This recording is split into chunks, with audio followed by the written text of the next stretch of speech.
At DG Networks, a member of Universal One Broadcasting, the fourth in a long-term series, Whole of Community Change, featuring Annalise Jennings, Director of Dynamic Exchange, Maryanne Coconut, Elder and Representative of the Napranum Aboriginal Shire Council, Richard Barrett, Founder and Chairman of the Barrett Values Centre, and David Kempton, Member of Parliament for Cook and the Assistant Minister for Aboriginal and Torres Strait Islander Affairs.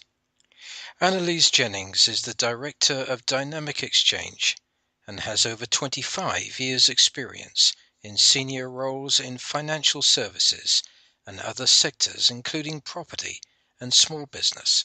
She's an experienced facilitator and has led business transformation in project management in large organizations and has an extensive background in risk management and organizational culture.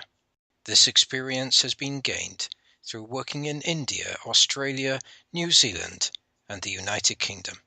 She has spoken on transformation and maximizing human potential in a variety of business and community forums, and is passionate about teams and helping them discover healthy working relationships and celebrating success and empowerment. Maryanne Coconut, community elder and traditional owner, is a councillor of the Napranum Aboriginal community, with her main responsibilities including education and social services. She believes in education as essential to community progress and has led the way completing a Bachelor of Community Management. She was recently quoted, "We the people are the caretakers of this land, given to us by the Creator Spirit, who is the Creator. We acknowledge Him with adoration and thanksgiving.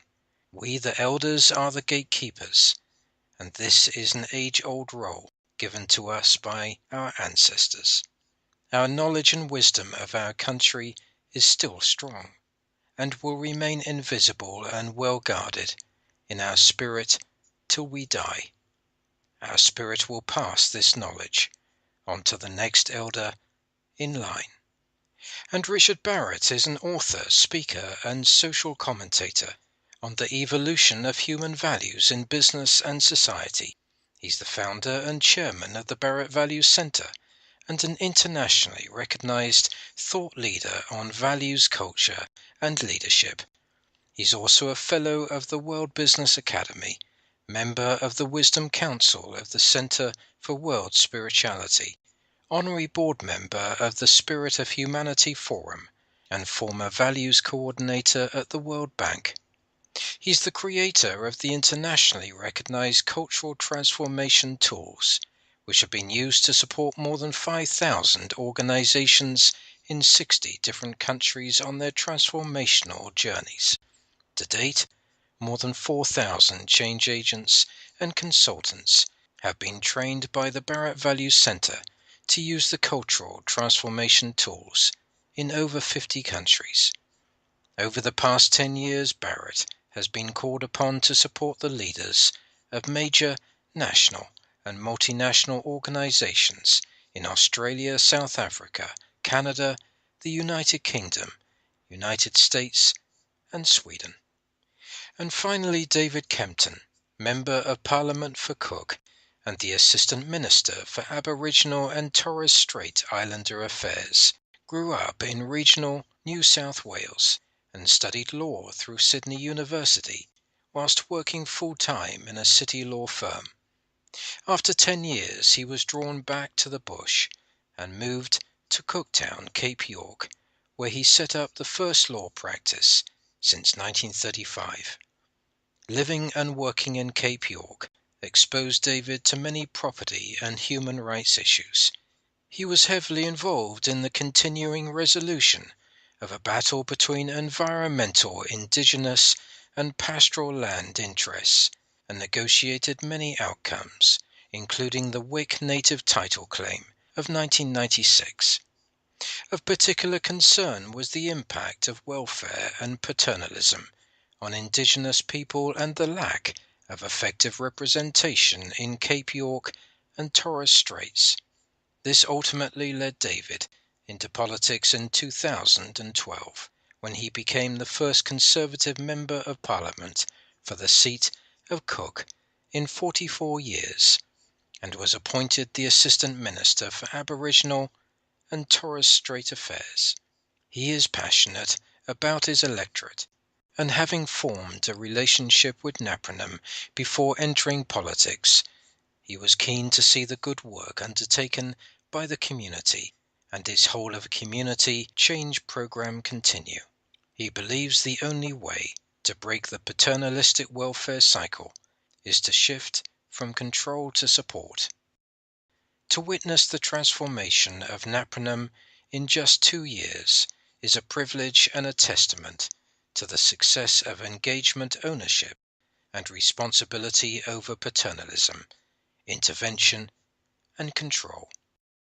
Annalise Jennings, Maryanne Coconut, Richard Barrett and David Kempton join me on this, the 4th episode of Whole of Community Change at DG Networks, a member of Universal One Broadcasting.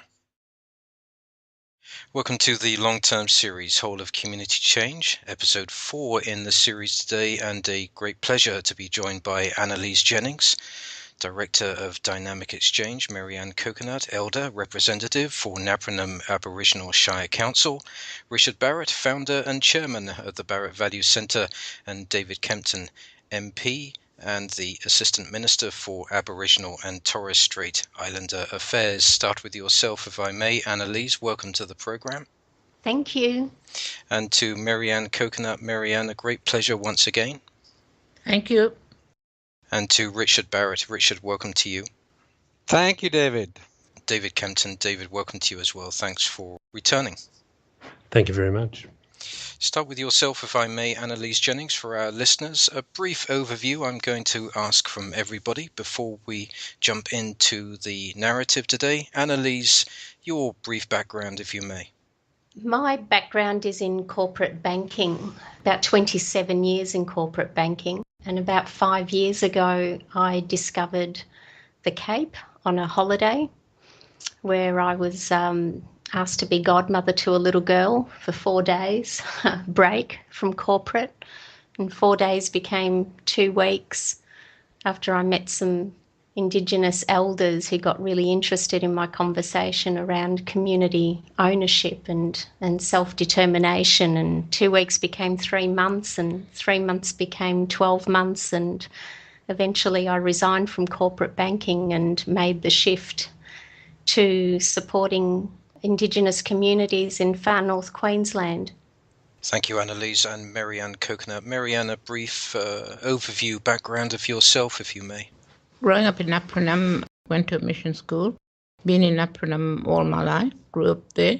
Got involved with negotiation with mining company, and I've always been there for the people, the children.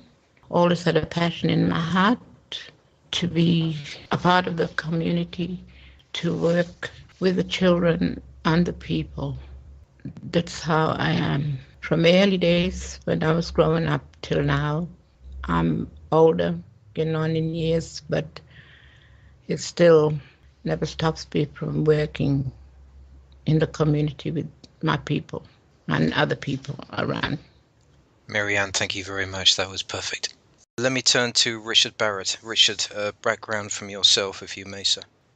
Thank you, David. I'll begin with the most recent, or the last 2 or 3 decades. My passion has been the evolution of human consciousness, and in particular, how we can measure that in terms of individuals, organizations, communities, and nations. And that has been the focus of my work and my writings over the past 15 years. This led me to develop what is known as the cultural transformation tools, which help leaders and organizations identify their values, their current culture values, and the values that they would like to live by. Also, we map the personal values and the the gaps between the personal values, the current and the desired culture, allow us to help individuals and organizations consciously change or transform who they are so they become more in alignment with who they would like to be. That basically is, in a nutshell, what I'm interested in, what I do, and what I've been passionate about for the past 20, 30 years. Richard, thank you very much. And David Kempton, David, as ever, a background from yourself, if you may. David, 35 years ago, I commenced as a corporate lawyer in one or two of Australia's largest cities, and I came to Cape York about 25 years ago and became involved in the entire native title land rights debate, and as a lawyer moved fairly quickly to the top of that field, and I guess I considered myself to be a bit of an expert. But until I met people like Maryanne and other elders in the Cape and took the time to actually stop and talk and listen, I had no comprehension of what native title actually meant to the people who held it. So this experience over the last 3 years has really been a complete separate journey for me and very enlightening. David, thank you very much. And let me move on to the focus of the program today. We're going to take from one of the components of change that Annalise has utilized during the program for Napranum, and it's the first of 5 components. It talks about community leaders collaboration. It's the Community Leaders Collaboration Program, overarching program that sets the foundations, and it involves council, community leaders, government, service providers, including NGOs, strategic partners. It's a very global component. And with that in place, so we know where we're establishing this today, let me turn to Annalise. We are talking about Indigenous communities throughout Australia, particularly northern Queensland. Napranum as a model championing this social and economic change. Would you like to begin this by talking to those aspirations that you found and that you see evolving today?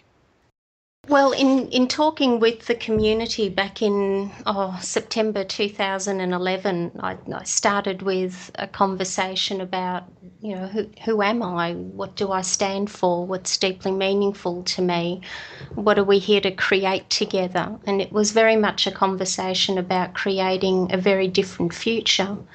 It was during that time that I asked the community questions about their current environment, what they saw in the community, and asked them to look at that from a values perspective. What is it that you experience? And I'd like to share a little bit of that with you and what's happened since then, and some of the top values that came up through those very in-depth conversations with community elders, the youth, parents, councillors, a demographic right across the community. What we saw coming up on top were words like blame, confusion, exploitation, control, information hoarding. They were some of the top values that showed themselves. And it was through that we started to look at, well, what is it that's deeply meaningful to us? What is it that we're actually calling for? And what the community was calling for was community ownership. A sense of belonging, a sense of connectedness, a sense of care, engagement, working together, leadership development. They were looking for opportunity. And that manifested itself in creating a program where we created a balance between economic development and the spiritual well-being of the people. What is really fundamental here is that in June 2013 we ran another diagnostic. And those very values that they so called for and hoped for and desired about 18 months earlier were now the top values that were being experienced in the current environment. So community engagement was right at the top. Working together and leadership development and community ownership were all part of the new awareness, the new culture for the community. And that happened in a really, really short space of time. So out of that, the community created its own community plan, and this was very much about working together with government and with service providers, but in a way that government and service providers took a step back and allowed the community to own their own agenda and create their own destiny. So that, in a nutshell, is what I saw evolve in a very, very short space of time. And there was a third diagnostic asking again, what do you currently see? And about 2 years on, and again, community engagement, ownership and opportunity were still up there at the top, in the top 10 values. So a remarkable evolution in a very short space of time. Thank you, Annalise, and I'm going to take those diagnostics for comment from Richard Barrett in a short while. But before I do that, Maryanne Coconut, can I just ask you for a very, very brief statement of what you remember when Annalise first approached the community? What do you remember about Annalise and what occurred in those early days? When first we met her, she came to our community in Natronam. I would say it was just like a blank paper. But now, being filled with the commitments that we are making to the program that she started with us, it's an eye-opener. It really opened doors and opened our eyes and opened the windows to look deeper into the things we want to do for our community and to have an ownership that we can grab hold of, feel free to work on this plan. I believe that that was the foundation that was laid out for us when Annalise first came, and now we are building on it, and people are more confident with themselves of what they see is happening around. It's not about all talk, it's about action, about seeing the change in our community. Maryanne, thank you so very much for that. Let me turn to David Kempton. Listening to this, one of the principal words that are being used here is ownership and, of course, community. And in part B of this first of 5 components that Annalise talks to, she talks about participation in community empowerment, identifying, acting upon core community topics. With that, David, could you provide, from your viewpoint, from your standpoint, a definition of that social economic change from a government viewpoint, let's say, how this works in with the traditional welfare reform that is a massive part of this? I'm not going towards paternalism, that comes next in the dialogue, but your viewpoint of this in social and economic terms of how you view the transformation. Well, we had an atrocious history with Indigenous people in this country, and it wasn't even until the 1970s that Indigenous people were recognised and given the vote. And there was, from a very harsh and cruel beginning, there was this flood of paternalism at the time, but it was very controlled, and it was government control, and my department used to be called the Department of Native Affairs, and we did everything for the recipients in communities. And I think this program came at a time when people had had enough of that, and we shifted from government control to not community control, but really true community ownership. And it was very threatening. It was threatening to the bureaucrats, and it was also threatening to the processes that people were used to. But once the match was lit in the tinder, there was certainly no holding it back. And then I think Annalise made the remark before that the change or the transformation was very quick, and that's really because of the great determination of the Indigenous people, but also their spiritual connection to their land, which is part and parcel to what what we're doing now, some years on, of course. So I think it clearly was that step away from government control into true community ownership. David Kempton, thank you very much for that, and we will look at paternalism shortly, but let me turn to Richard Barrett. Richard, Annalise has talked to some of those values prior, blame, confusion, control, information hoarding, I thought was interesting. But if you look at this globally, Richard, drawing parallels between the extraordinary benefits realized by exchanging dominant hierarchical paradigms for wide stakeholder engagement. What are your thoughts as you listen to this?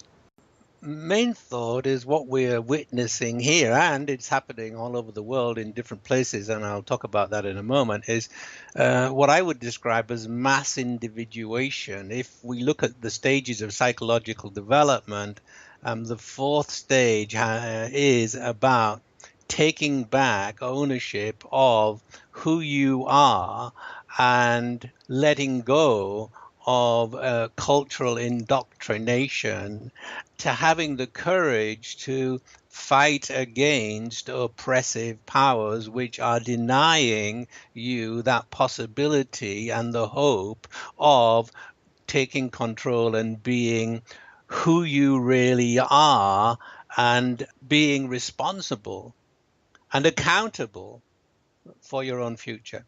This is what has been happening in the Arab Spring. This is what's going on in Hong Kong.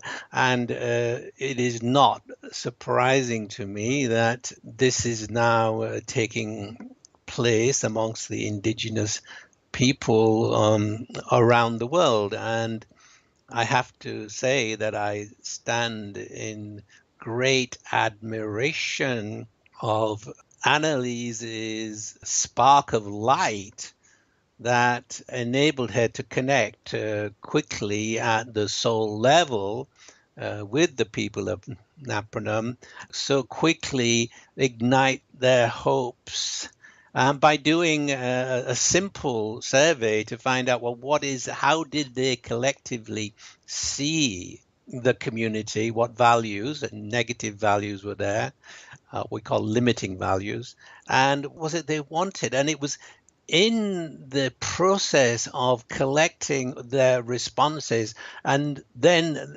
all of them knowing that this is what they saw and this is what they wanted, just that very knowledge that I am not alone and that we are together, and that by coming together we can create what we want and go through this process, what I call mass individuation, it's a psychological term, was just kindled the hearts of these people in a manner which allowed them to become fully who they are in this new world, this modern world, to push back against the oppressive powers which had been controlling their existence. Richard, thank you. I'm going to come back to you shortly. Let me turn to David Kempton on that. Richard Barrett has talked to mass individuation, taking back, taking ownership. We're talking about community here, David. And I had mentioned that we were going to look at paternalism. If we may, I think that it's a good comparison. And on the official Parliament of Australia website, they talk about this. They also talk to new paternalism, whether it's justifiable, under what conditions it's justifiable.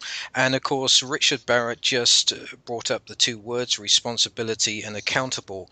And we'll talk about that towards the end of the programme in terms of sovereignty of the Indigenous First Peoples. But looking at this, a new paternalism as has been drawn up in Australia, it's obviously suggesting that there are different grades being applied here. Any comments there in concert with where Richard Barrett was going in terms of this mass individuation? It's interesting that Richard raised the issue of responsibility. It's all very fine to have community ownership, but with that ownership comes an opportunity but also a responsibility. And I think it's a good example of the collective consciousness around this discussion, because I've never really sat down or ever and talked to Richard about this, and I guess it's not a a specific conversation that I've had with Annalise, but people seem to come to this same conclusion. I suppose with all paternalism, you've really got to look at the motivation, and especially if it's being meted out by governments and political parties, and what motivates that sense of paternalism. It might actually be just idealism around social welfare, or it might be to try and keep a minority oppressed, which is probably one of the main motives in this country, where I think if the Indigenous people broke free of paternalism and welfare and became an organised political party, they may well on various occasions in our past have held the balance of power, and I think that could be quite threatening to mainstream. So paternalism, I guess it's just one of those nasty peas that we find on the other side of the control equation with prohibition and penalty and punishment and paternalism. But I always look fairly closely at what motivates what we would call paternalistic behaviour. And I guess by doing that, it's hard to just bundle it all up into paternalism does take one form or another. It certainly takes a lot of forms in a lot of different locations, whether it be in association with a large mining company or how we treat a particular group of Indigenous people in a remote area. You really need to look closely at the motives. Yeah, thank you, David. And what I'm going to do is just briefly take that back to Richard Barrett for response, because again, if I refer to the Parliament of Australia official website, one line, it says the new approach attempts to control people's patterns of behaviour in their own interests. I believe that you just talked to that very comprehensively. But for Richard Barrett, thoughts in terms of the use of behaviour in this context and how greater transparency and trust can alleviate this control that we're talking to here, and this construct we're talking about it in terms of paternalism. Your thoughts there in response to David, Richard? I can't help but think that paternalism of any form is the ego's way of denying guilt. The guilt of control, the guilt of oppression. Whether it's old paternalism or new paternalism, there's still guilt if you're using the word paternalism, in at least in my book. We're not really going to advance in the evolution of our collective consciousness and the collective consciousness of Australia if we cannot live by the deeply held values that support democracy. In other words, freedom, equality, and then accountability for the freedom and equality. And paternalism denies that accountability. After accountability comes fairness, openness, and transparency and trust. And you can measure the level of democracy in a nation or in a community by asking people to what extent these 7 values are present. Let's not, I don't want to appear to be saying that the rest of the world is good at this. They're not. I've mapped these, I've measured these people's reactions to these 7 values in several countries around the world, and even in our modern democracies, which Australia is one, the scores are not great, and particularly in the area of accountability. And I think this word accountability at the level of government is perhaps the most important word. And what I'm saying here, accountability for freedom and equality. But there's another side to accountability. It's okay having freedom and equality within a context of a culture or group of people. And so the freedom has to be responsible freedom. In other words, I can't go off and just do whatever I want. I have to pay attention to what other people are also aspiring to in the way that I conduct my affairs. Yes, I react quite strongly to the word paternalism in whatever manner that it is used, because I do feel it's this subconscious way of the ego sort of overcoming some feeling of guilt about not promoting democratic values such as freedom, equality, accountability, and fairness. Richard, thank you very much for that. Annalise Jennings.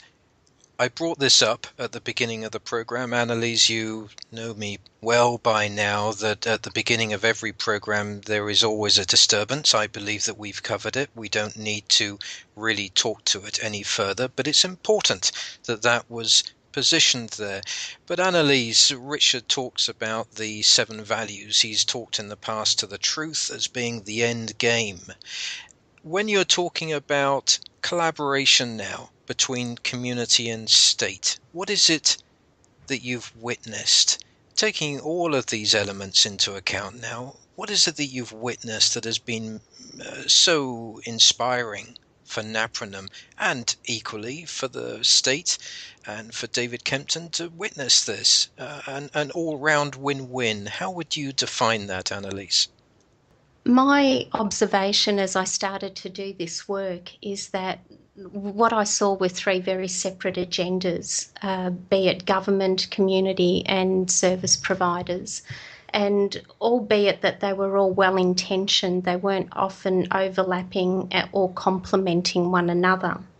So whole of community change was about integrating these agendas to establish that sense of community ownership. And when we talk about community ownership at this level, and I say this humbly, we talk about creating a sense of belonging to Mother Nature, a sense of belonging to the Creator.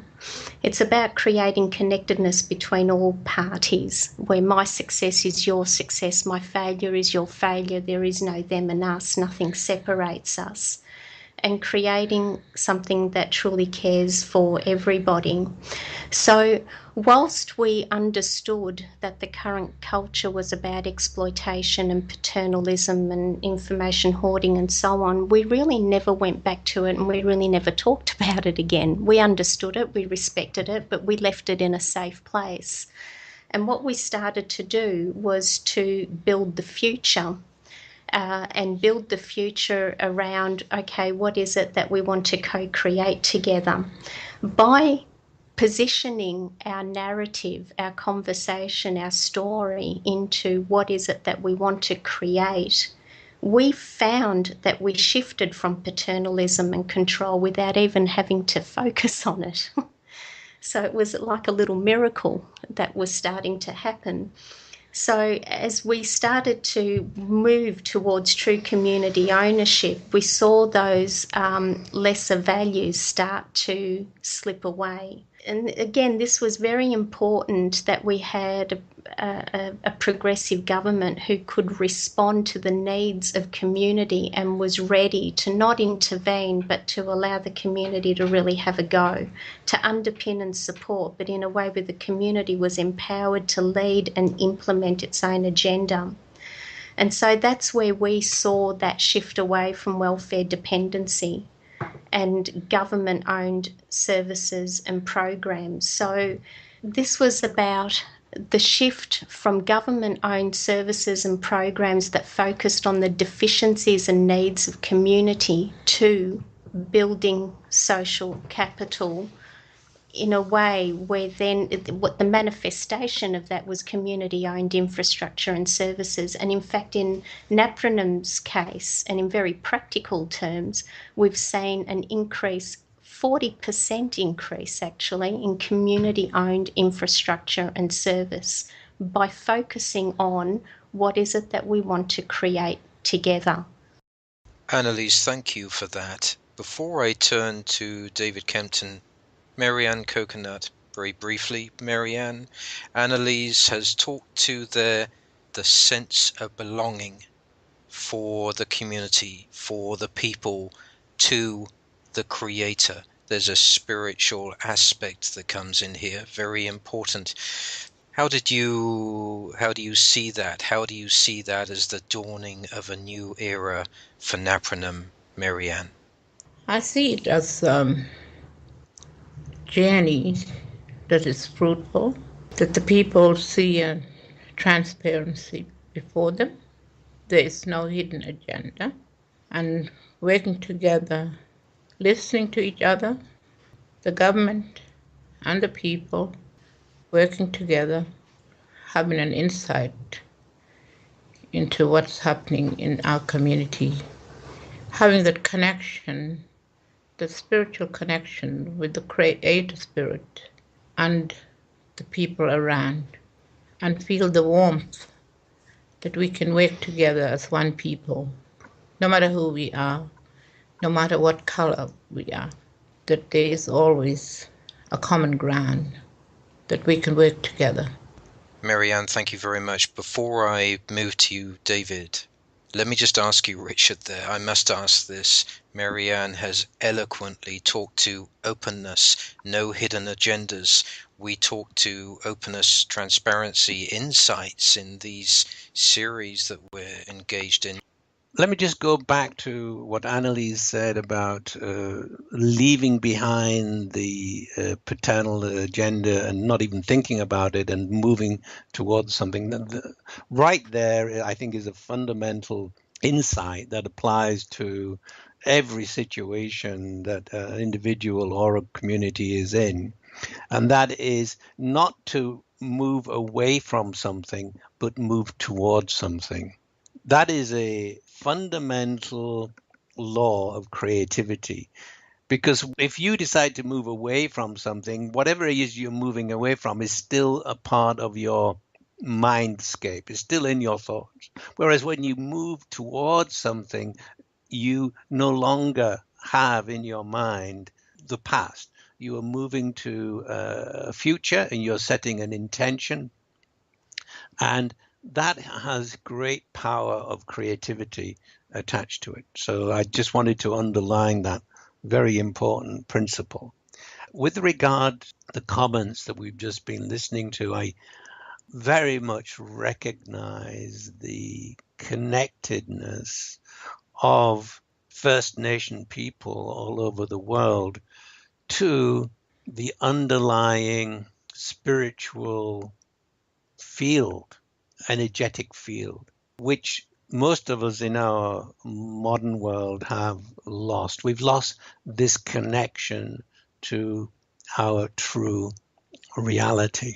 And it's almost as if we've been on a journey away from that and have now turned the corner and are moving back towards it. Whereas there are some people on the planet who never lost it. And we see that journey not just in peoples, in groups. It's actually the journey of everybody's lifetime. We are born into this physical world from that energetic world of the spirit, and we quickly learn to live in this physical three-dimensional world, whereas our true reality is in that other world. Let me call it the fourth dimension of reality, the spiritual realm.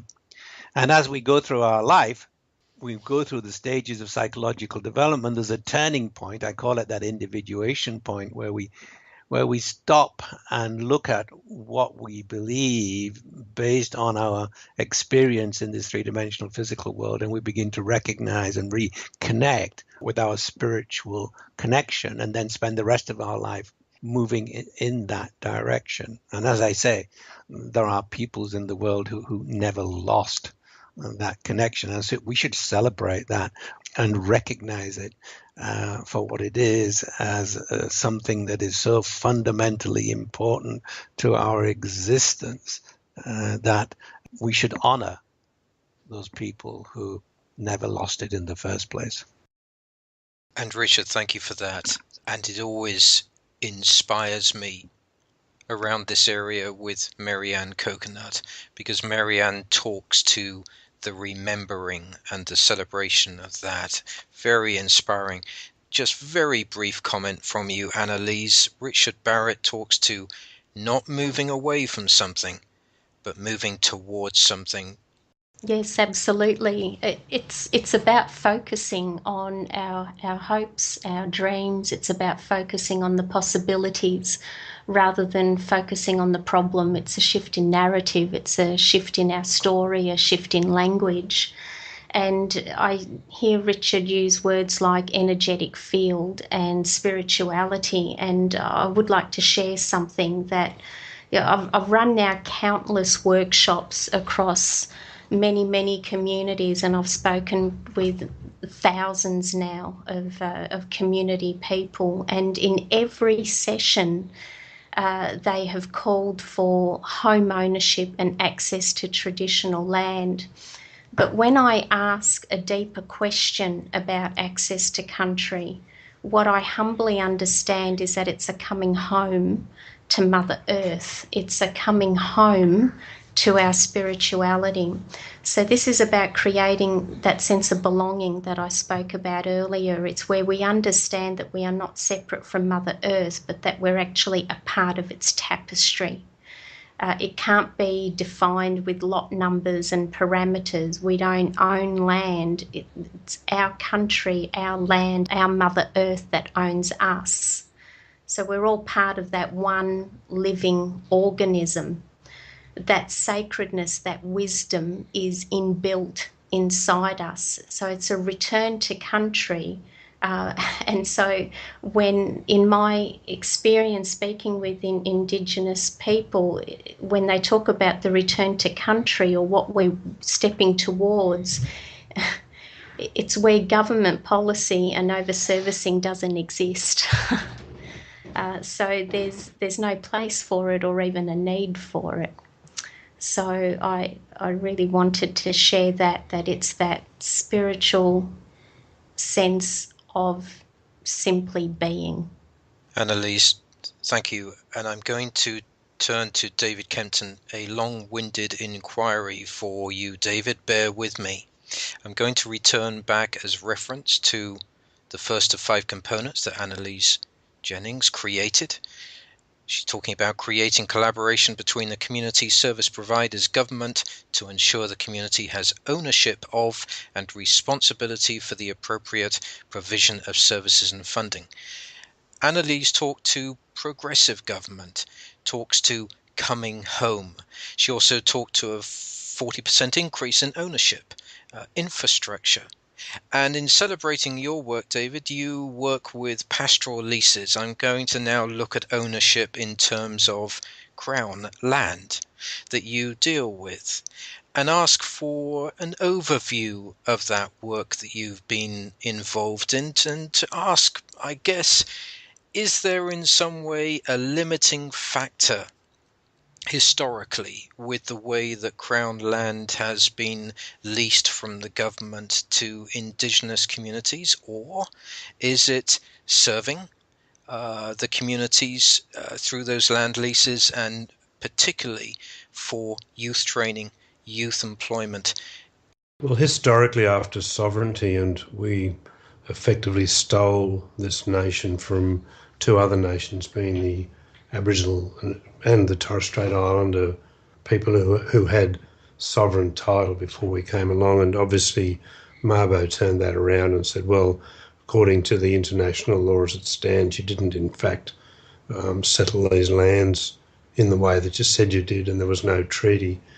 So that left the whole situation of working out what lands were then left that the original First Nation Australians could take possession and ownership of, and it was really all the leftover areas that hadn't been granted to somebody else. In terms of leases, as far as the High Court would go, was to determine there was a coexistence, but the rights of the pastoralists prevailed. So what had happened with the settlement, especially of Queensland, as the settlers moved out and took over large holdings for sheep and cattle and other purposes, Aboriginal people continually got pushed to the fringes and ultimately onto reserves. And these sometimes overlapped the traditional areas, but not always. So when we got to about the mid-70s, these reserves were generally held by church groups or government, and there was a lot of different groups crowded in there.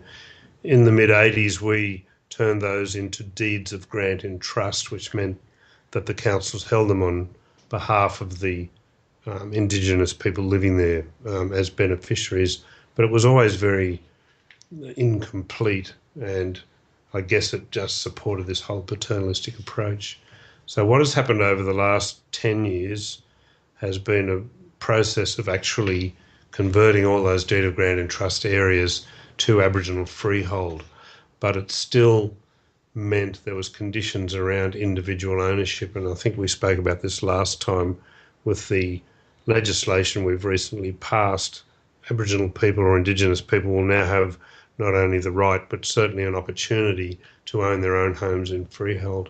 And it's my belief that ownership, and in particular in our modern society, freehold ownership, underpins economic development and any social reform.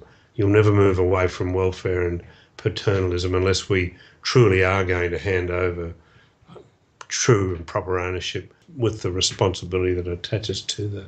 Let me just ask you there to comment on Richard Barrett's very profound statement of not moving away from something but moving towards something, because I think that that's in context with what you're talking to here and the progression of going from Crown leasehold to freehold for Indigenous peoples. Could you see that? Could you see where Richard was placing that here in the narrative and how important that is? Well, I think it's quite true. I mean, it's quite a brave step to walk toward and in particular this issue, for any government to fly in the face of mainstream objectors and big mining interests and other economic factors, to actually say, well, we will walk toward this problem and we will embrace what needs to be done. And I think the term probably also is doing what's right, which is not always the easy path. And this was the only way we could finally reconcile the land ownership, was to recognise a title as pure and as valuable as the one we hold ourselves. I have to ask you there, Richard Barrett, for your perspectives on this, because we're talking about a massive paradigm shift. We're talking about Crown lands being returned to after many decades, if not hundreds of years, back to freehold status for Indigenous people. So we're talking about freedom, we're talking about ownership, and we're talking about autonomy. Any thoughts or perspectives, Richard?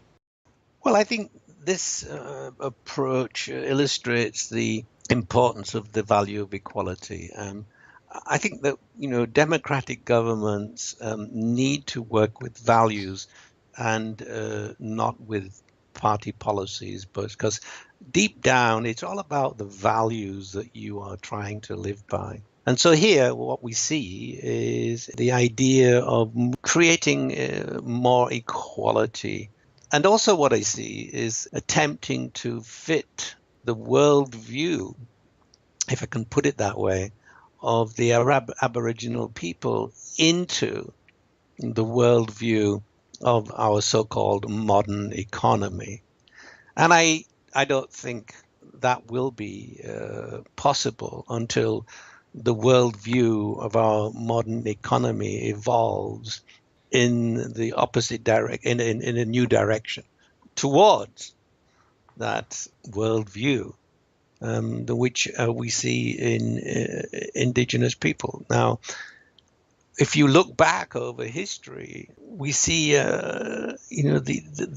the fight for power amongst elites, which has basically determined our history, and then gradually, and only in the last few decades, has democracy come along and tried to wrestle back that power from the elites. Only less than 100 years ago, women still did not have a vote. So it's a very recent phenomenon. And so this wrestling back of ownership, of owning our own power, having our voices heard against powerful elites, will become the future history of democracy. That's the way it is heading. And I think that any policies that prevent that from happening will be destined eventually for the rubbish heap. So we need to keep these values in mind the ones I spoke about, which are the values which are layered on each other, which lead to a progression of democracy in all our political dealings, the values of freedom, equality, accountability, fairness, openness, transparency, and trust.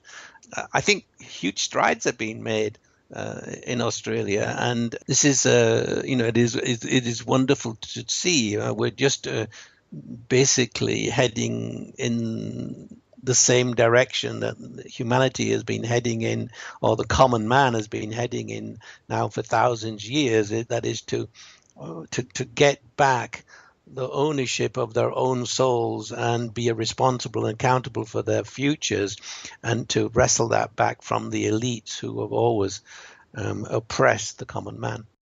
Richard, thank you. I'm going to come to you, Annalise and Maryanne, in a moment. Let me just turn this to David Kempton, because Richard talked about owning our own power, historically the fight for power amongst elites, worldviews. And I have spent years looking at the 1910 Mexican Revolution, and a famous commentator, David, who once said that political freedom is possible only to the extent each individual can be economically independent, and economic independence for each person is not achievable either without political freedom. The two things show themselves to be one. Now, I think there's a place for this. We're not talking about politics, we're talking about freedom and sustainable economies for the indigenous communities. And this also plays into the worldviews that Richard talks to. I think there's a relevance. Your thoughts to this, David? Well, I think we've gone full circle, because we're never going to make any inroads into the whole problem of paternalism until we support the development of a viable economy around those communities who are subject to that paternalism. So what we've tried to do in the past is create these false, I guess, economies in the communities based on welfare, and it simply doesn't work. We have CD programs where people work for the dole, or we give masses of people jobs that have no production attached to them. So, look, I couldn't agree more that, and I guess it goes back to my earlier statement, where I truly believe that ownership underpins economic development and social reform, but as does creating an economy. And that's really the focus of the work I think that Annalise is doing.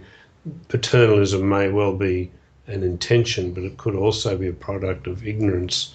And Annalise raises awareness not only of the person doing the oppressing, the ignorant public servant, but the person being oppressed. So people like Maryanne suddenly see that there is an economic opportunity and there is a new hope, and you don't have to just accept the power of the elite that's been put on you for whatever reason for such a long period of time.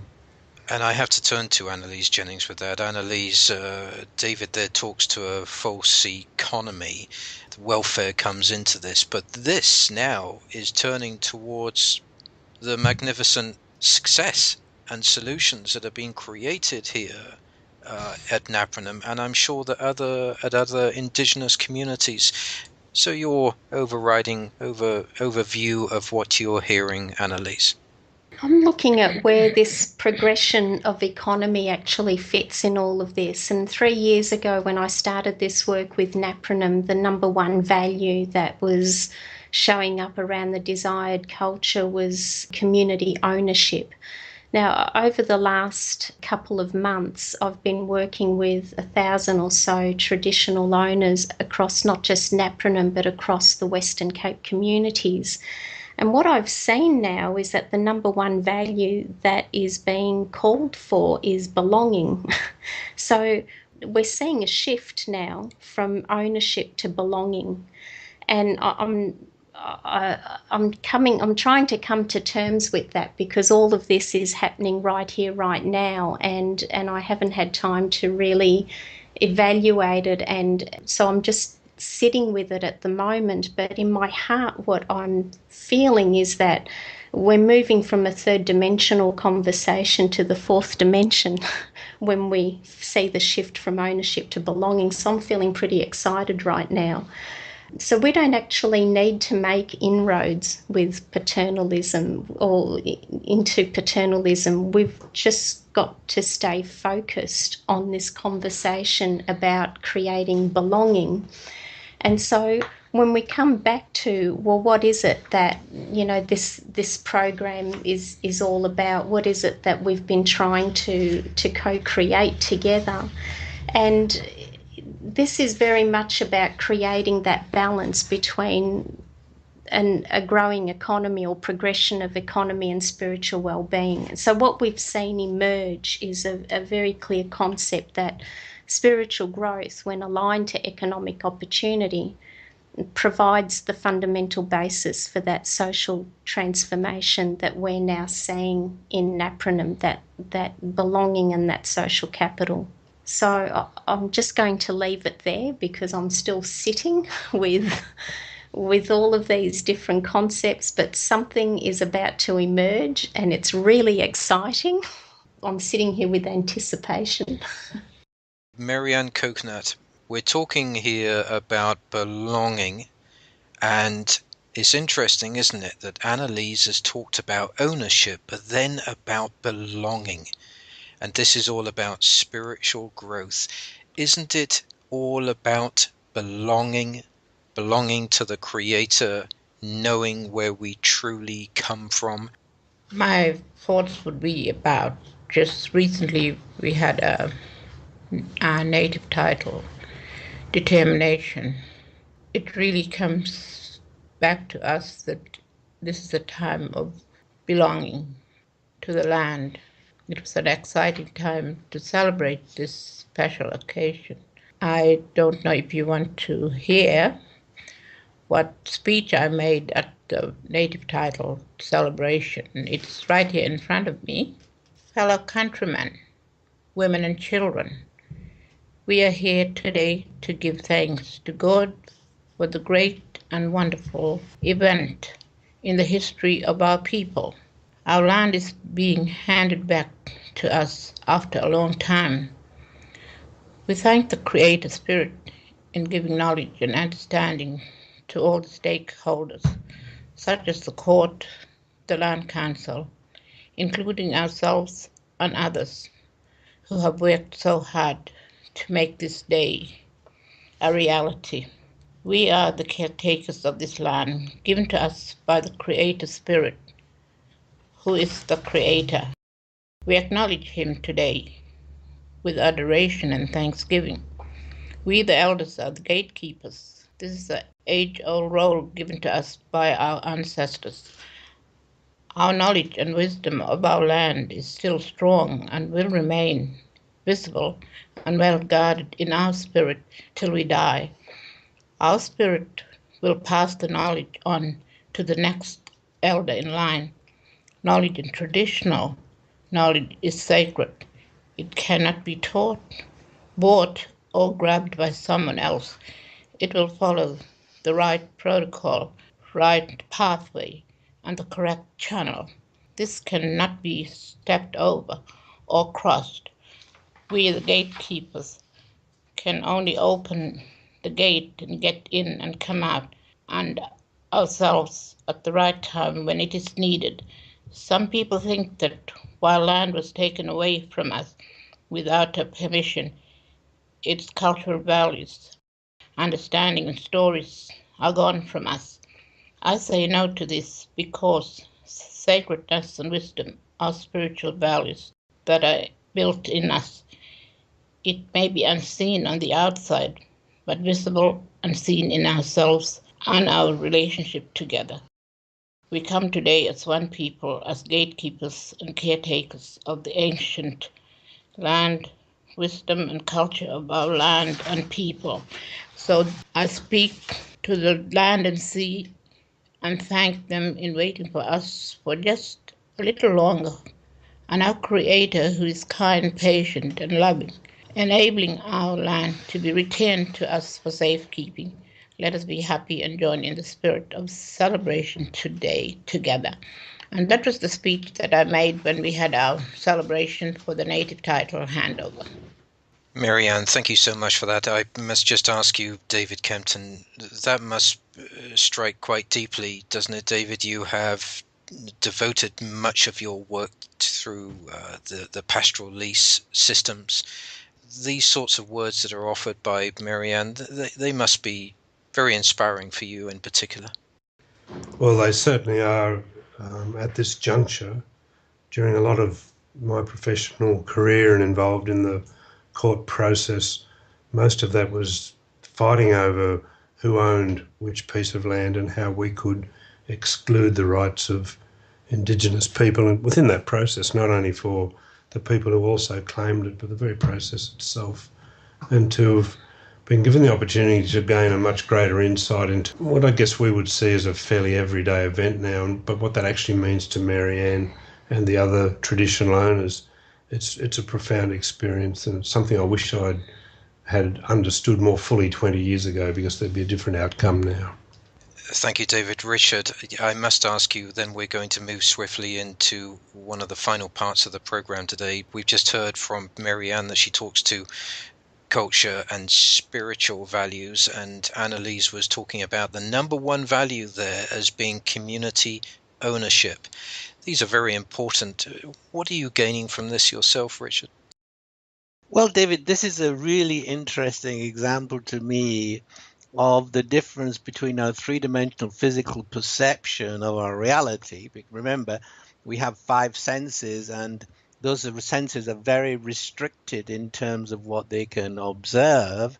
And the difference between that and our 4-dimensional soul energetic reality, which is our true reality. And so what I see here is at that spiritual, energetic level, we as individuals, as energetic beings, because everything that appears in form and mass also has an energetic field, we as energetic beings are connected into the energy field of the earth, which again, it's an energetic essence. And so what the Maryanne is speaking about here is about linking to the human energy field of our peoples to the energy field of the earth, of Australia, of the planet.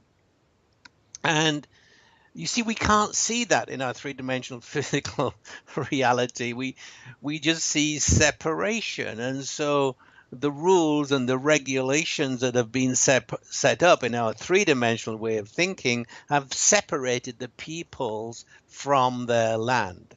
In truth, Maryanne is absolutely right. That separation only existed in our 3-dimensional physical world. In the energetic world, it never happened, because you can't energetically separate the people from the land. And so the recognition of our 3-dimensional world of making that land available again to people is really a symbolic acknowledgement of the fact that they were never separated from the land in the first place. And I find that a very, very interesting example of how we view things in our 3-dimensional physical world, as opposed to how we view things from our energetic 4-dimensional world, of the world of the soul and the spirit. Richard, thank you for that, and let me stay with you. Because in essence, what you're also saying is that the people are the land and the land are the people. I'm not sure where we lost that, but that doesn't matter, because clearly it's something that's being remembered. May I ask you, Richard, we're going to turn to sustainability. We've talked about this recently in our series, and I asked you what sustainability was, and we're talking to this in connection to Napranum or any Indigenous community, the economics that David Kempton has talked about, the balance. And when I asked you about sustainability, you corrected me and you said, well, we really need to go beyond that notion and look at thriving. If you were appointing that to what you're listening today, how would you define this sustainability, but also thriving? Yes, sustainability is a very misused word. I I don't want to live in a sustainable world. I want to live in a thriving world. Sustainability takes us nowhere. We're marching in the same spot if we embrace sustainability. So let's set our target higher. Let's move towards that vision of living in a world where human well-being and the well-being of everything which the human depends on is at the center of our vision. Human well-being is really what we need to be focusing on. And I felt this so strongly recently that I've started working on a new book called The New Psychology of Human Well-being. And it goes further than sustainability. What was happening, in a sense, in Napraman 4 or 5 years ago was not sustainable because it did not celebrate human well-being. On the contrary, it denied human well-being. And as soon as that old paradigm was removed, we saw a movement towards human well-being. And I would like to think a movement to sustainability, but then from sustainability into a thriving world.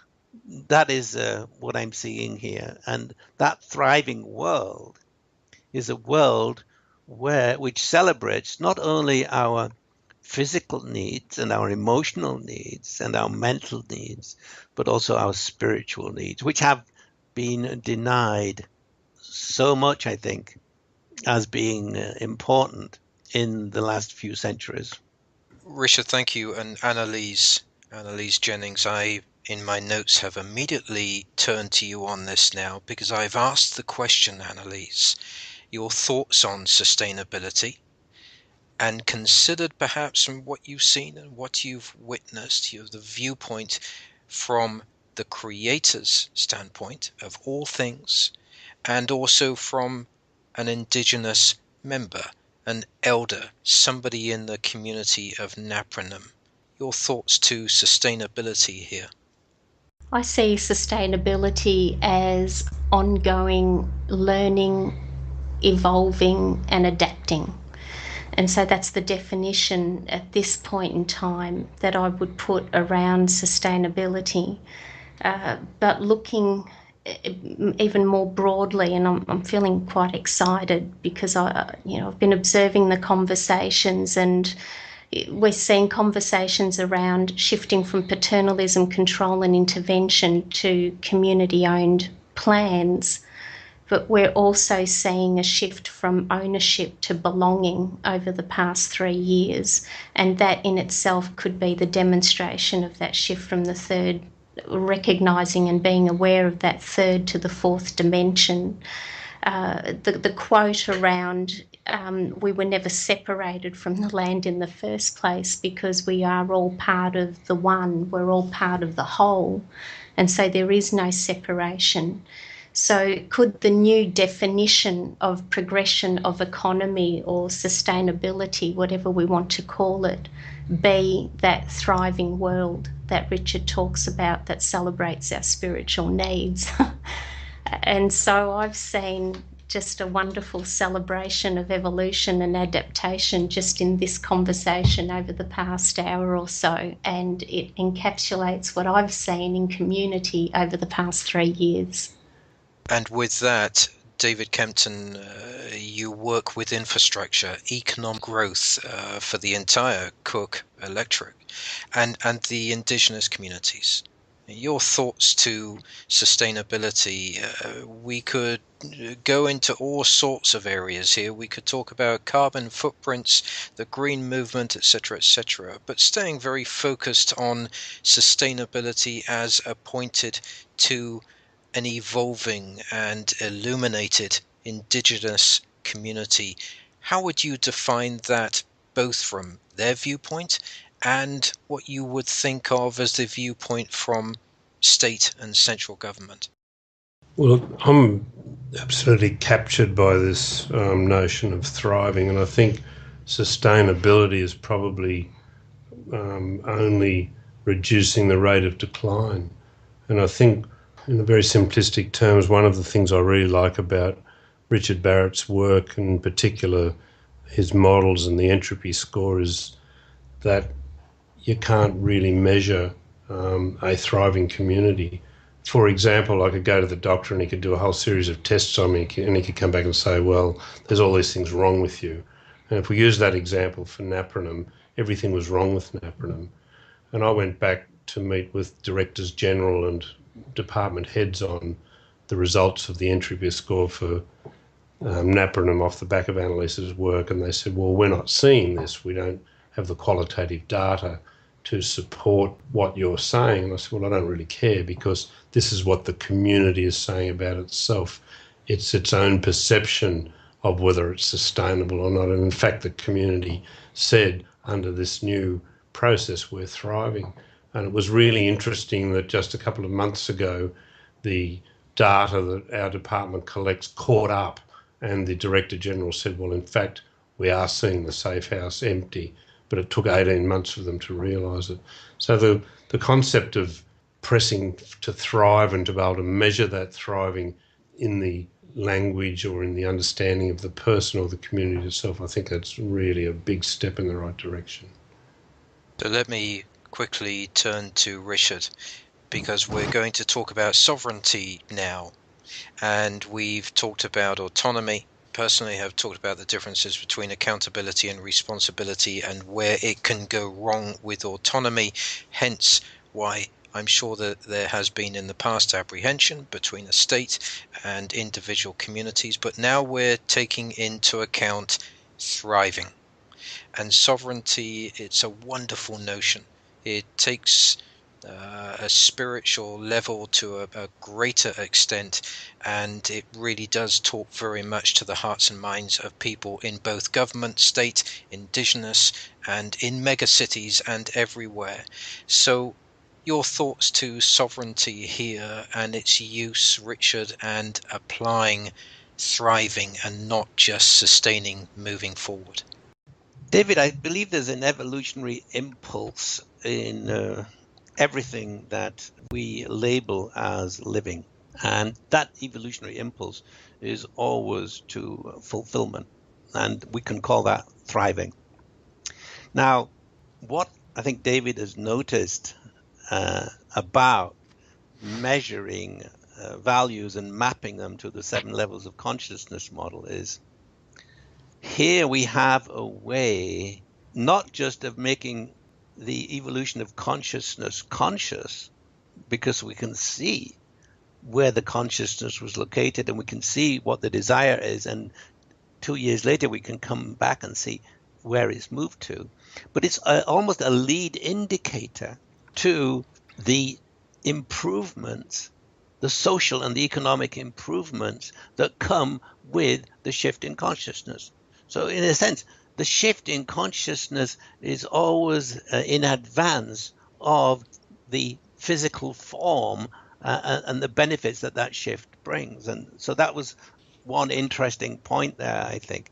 Let's speak to sovereignty. It's an unfortunate word in a way, because it speaks to, it comes from a history of power and kings and queens and sovereign government and crown land, for heaven's sake.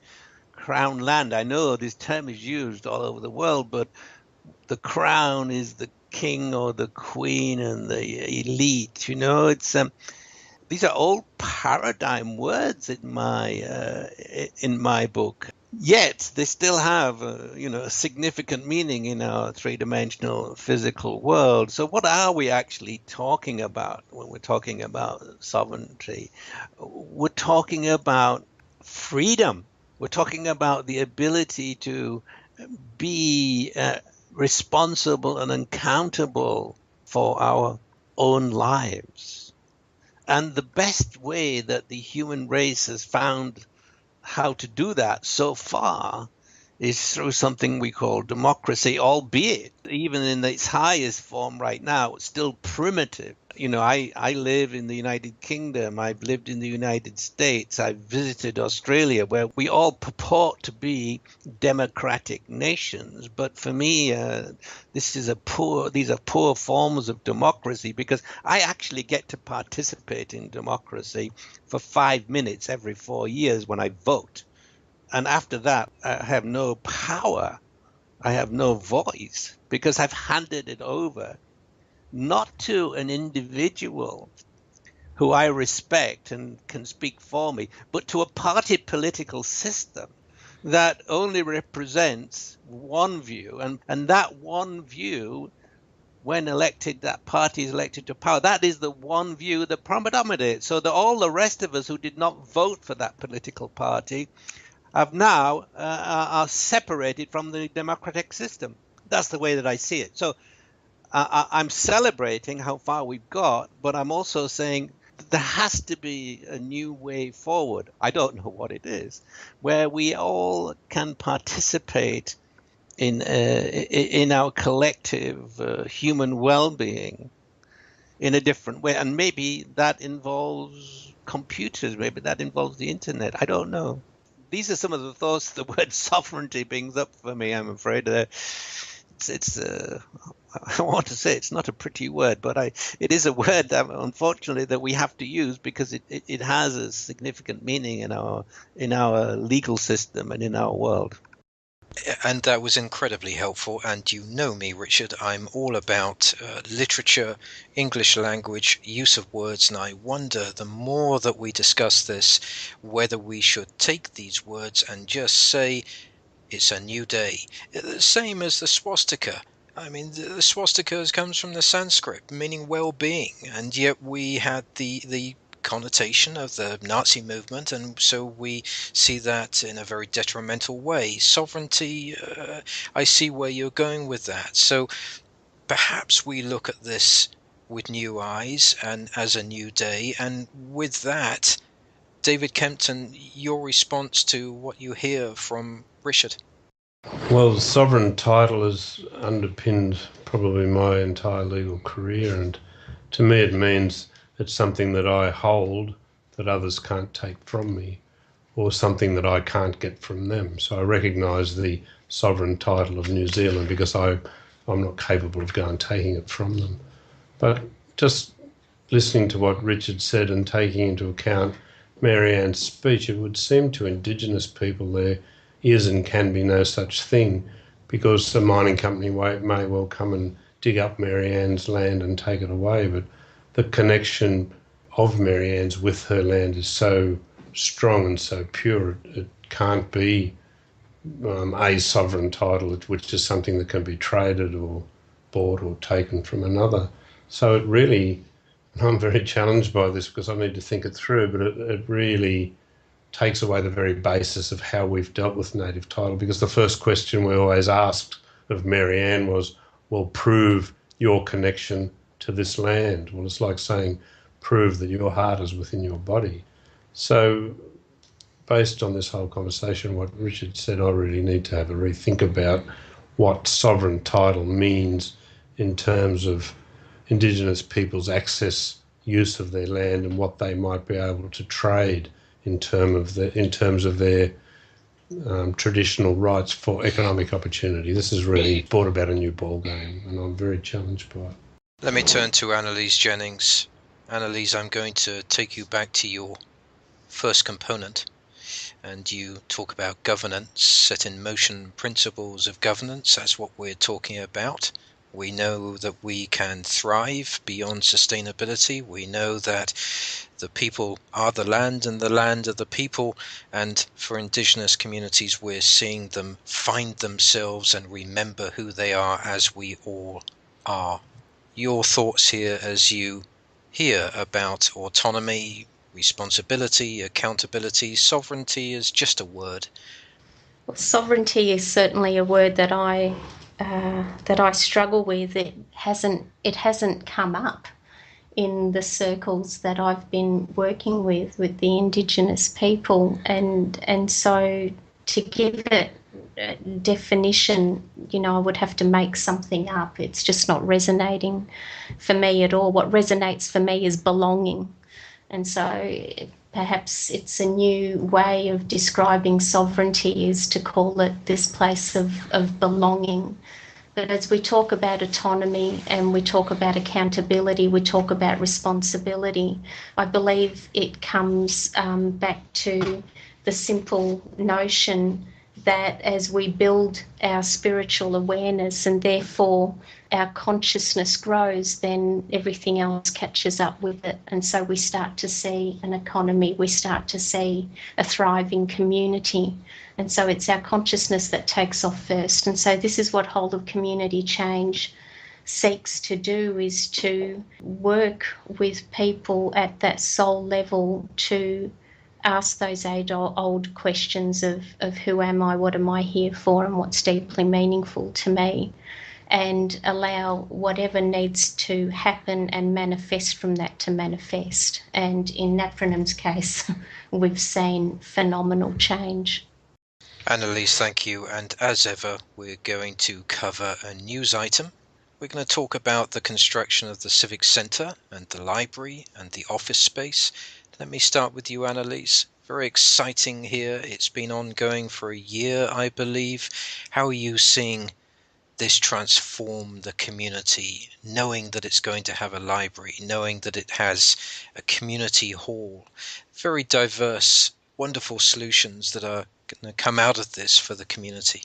Well, again, this is an example of an expanded consciousness. And so the library, the civic centre were all ideas that the people of Napranum came up with when we first started to create the community visionary plan back in 2011.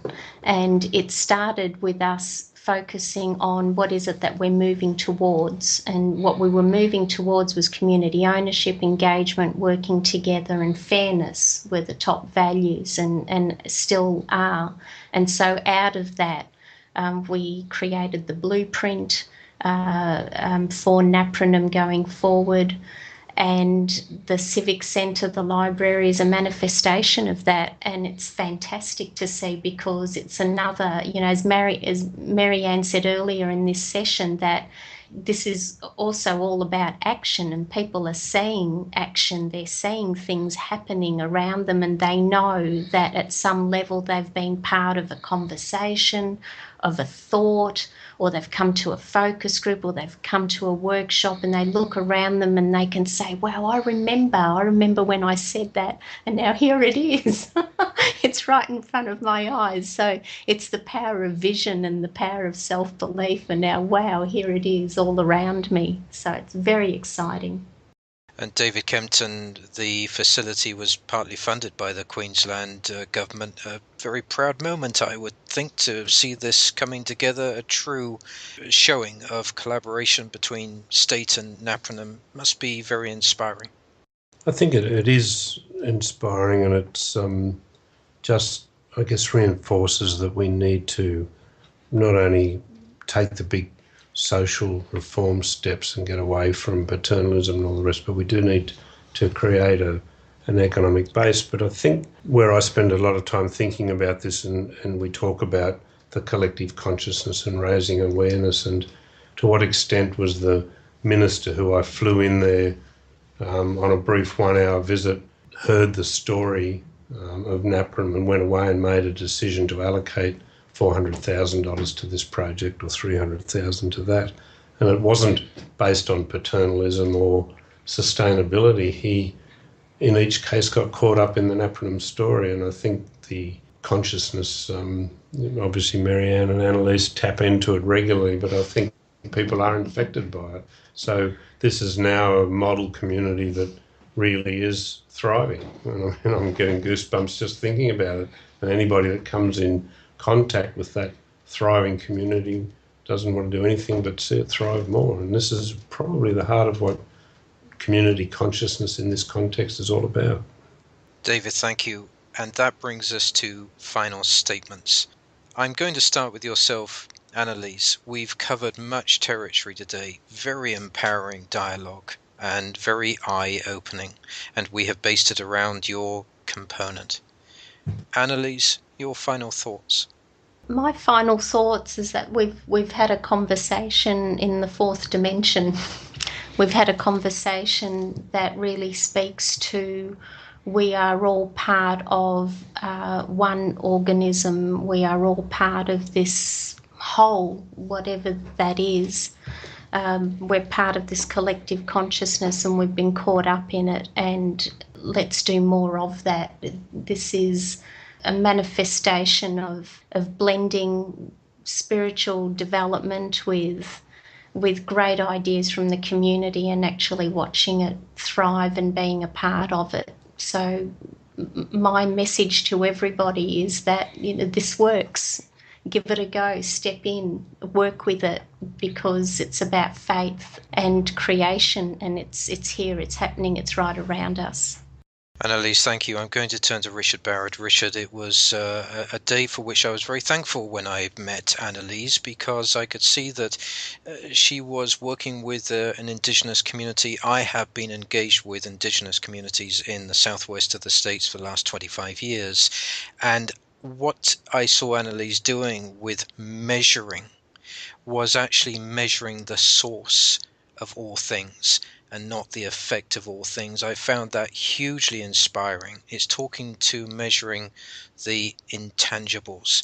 Very, very interesting. With that, Richard, your final thoughts of the dialogue today? Well, two thoughts, David. The one that you just mentioned, one of the most convincing things about measuring consciousness by mapping values to the 7 levels model is that it makes explicit and tangible what is happening and what people desire, as well as their own values. And it gives us a way of making the evolution of consciousness conscious. And that is as the originator of that, I can only say that it came through me. It came from this place of spirit. I don't own it. I have no sovereignty over it. However, I make it available to the world through an organization which employs people, and those people have to survive and thrive. But it is available to everybody. That is one thought. The second thought is really this, and that is, it is so vitally important not to ignore the spiritual, the so-called spiritual dimension of people's lives. I'll tell a very short story. I remember it from the time I was at the World Bank, where a bilateral agency was wanting to fund a road to an isolated village, or to improve the road to an isolated village somewhere in the Middle East. I can't remember where. And the people said, it's a great idea to improve the road, but actually what we want in our village is a new mosque. Could we not divert these funds, which you, bilateral agency, want to give to us in order to build a new road? Can we not divert those funds to building a new mosque? And the answer that came back was, no, we can't.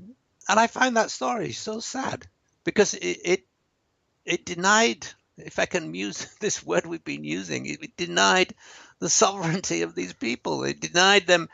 It was a gift that it was being given, but the gift was being given with an intention of the giver and not of the looking after the receiver. So if we give, then we have to give without control, I believe, and that's really the essence of what Annalise has been doing with these communities, has been getting to the point where they find out what it is that they value, and then what are the things that they need in order to manifest those values, and then aligning gifts, or whatever you call them, funding or resources in that direction, rather than putting it into something that people don't want. And I think that's a revelatory story. That's a really interesting story, and a lesson, I think, for all governments who are making money available to to people in either in other countries or even in their own country, and that really comes back to this self-determination is so important.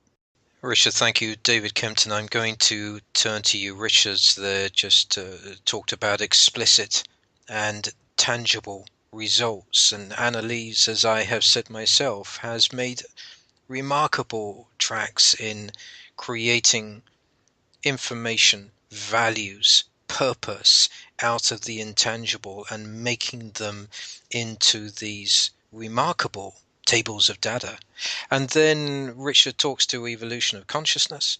He's talked to thriving, and I believe Richard has just talked very much to the art of what I look at as giving and re-giving. Very spiritual here, I guess, these words that we're using, but applied in the right direction. I think it has to be the way forwards.